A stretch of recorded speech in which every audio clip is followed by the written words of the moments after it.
కాశీలో మనం అన్నపూర్ణాదేవి అలాగే కాలభైరవుడి గురించి తెలుసుకున్నాం. ఇప్పుడు మనం హనుమాన్ గురించి తెలుసుకుందాం. ఈయనే శ్రీ సంకటమోచన హనుమాన్. కాశీలో ఇతని అనుమతి లేనిదే రామనామ స్మరణ లేదు. ఈయన దర్శనం కోసం ఎప్పుడు క్యూ ఉంటూనే ఉంటుంది.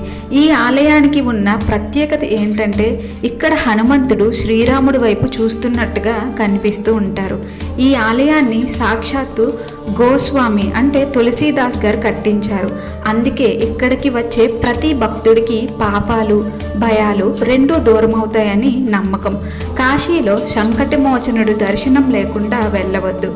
మీరు ఎప్పుడైనా ఇక్కడికి వచ్చారా లేదా వెళ్ళారా? కామెంట్లో జై హనుమాన్ అని టైప్ చేయండి. అలాగే మన కాశీ యాత్రలో తదుపరి ఆలయం గురించి తెలుసుకోవడం కోసం ఎదురు చూస్తూ ఉండండి. ఈ ఆలయం విశిష్టత మీకు నచ్చినట్లయితే వీడియోకి ఒక చిన్న లైక్ చేసి మరిన్ని అద్భుతమైన ఇంట్రెస్టింగ్ వీడియోస్ కోసం మన ఛానల్ని తప్పకుండా సబ్స్క్రైబ్ చేసుకోండి. ధన్యవాదాలు.